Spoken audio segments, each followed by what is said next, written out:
earner eh, kaya lang medyo humble yan, boss ko. Opo. So, ngayon po, papakilala ko lang po, he's one of the top earners po dito sa V-Mobile.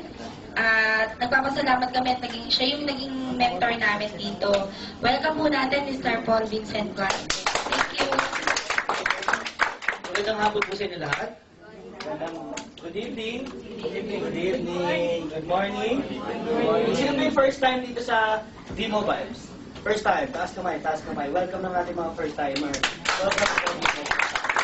Anyway, magandang gabi po sa inyo lahat. Ako po si Biwi. Ako po isa sa mga dealers at naimbitahan katulad ninyo. Dati, nung napunta ako dito, sabi sa akin may kainan.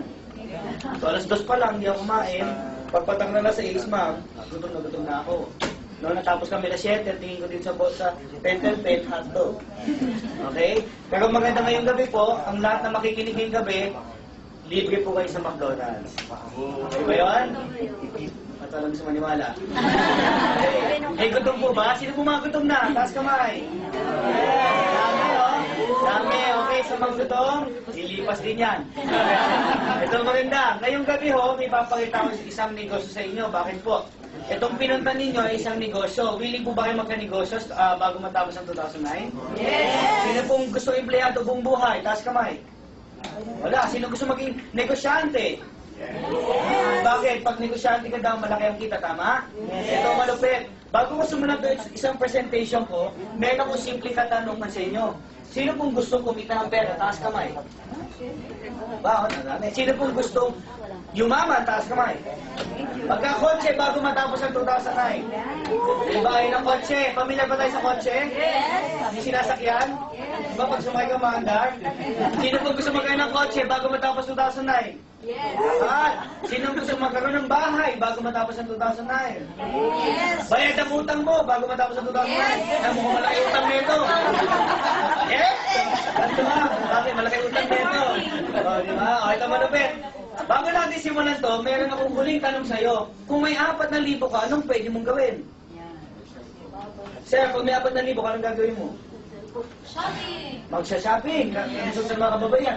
Marami, bumibili ng sapatos, tama? Bumibili ng cellphone, bumibili ng shades, wallet, iPad. Sikat na sikat, tama? Yes. Yung ibang namang mga babae, ang binibili nila, makeup, dahil sa kadahilanan, ang dahilan nila, okay nang walang pera basta. Diba? Ito mga bagay na binili mo 4,000, babalik pa sa'yo pera mo? Sa tingin mo, pag bumili ka ng cellphone, yayaman ka? Hindi. Pag bumili ka ng makeup, yayaman ka? Depende. Yan, yayaman ka dyan. O bumasin, bili ka nito ha. O ito malupit. Yung 4,000 mo, meron akong isang package para sa'yo. Pwede mo ikayaman. Willing ka bang malaman? Yes. Bakit? Sa 3988 mo, may tanong ako sa'yo. Malaki o maliit? Walang sumagot. 3988, malaki o maliit?